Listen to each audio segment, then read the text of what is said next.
Today marks 35 years since my father passed away. He passed away during Ramadan.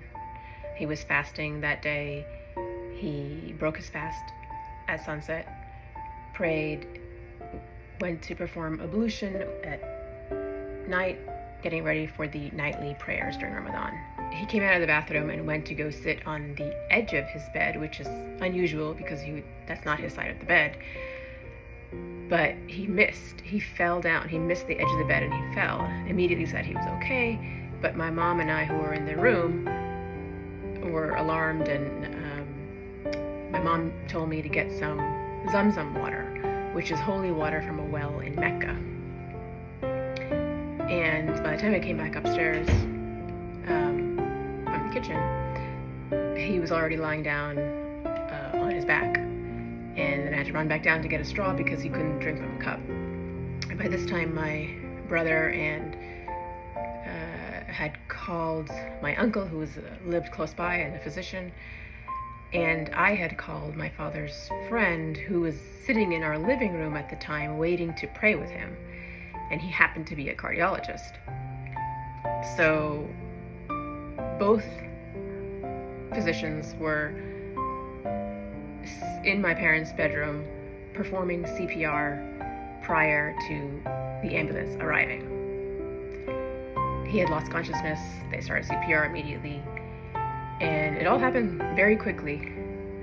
I remember walking back to my parents' bedroom. I was in the hallway and I heard this very loud, piercing, monotone sound, not knowing what it was, but it drew me into the room, and the EMS the paramedic looked up at me standing in the doorway, 12-year-old me, immediately looked down and shut it off, the monitor.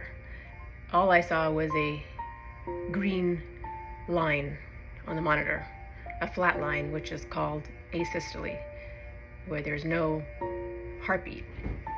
That was the piercing, monotone sound that I heard. And again, it was very confused because thinking, why are the paramedics packing up? Because my father looked like he was still sleeping. He didn't wake up yet.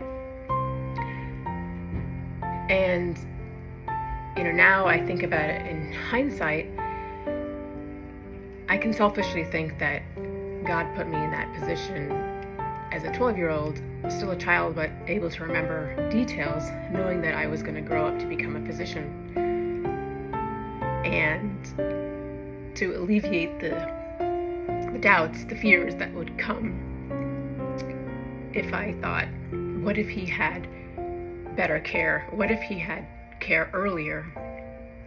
But he had CPR performed by two physicians, well-trained, well-experienced, for an out-of-hospital cardiac arrest prior to EMS arrival. That is unheard of. It doesn't happen. It's so rare. In hospital, I've been part of multiple in-house cardiac arrests performing CPR. It's very difficult to bring somebody back to life. So I can be relieved to know that my father got the best medical care he could get within minutes, and it was his time.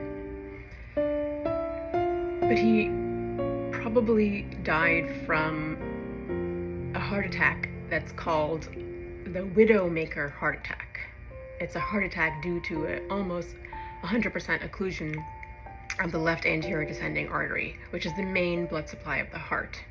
And it's called the widowmaker heart attack because death is imminent if the blood supply is not restored.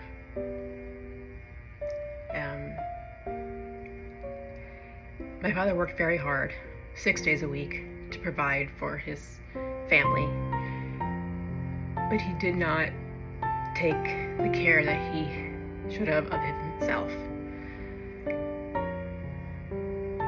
health, and his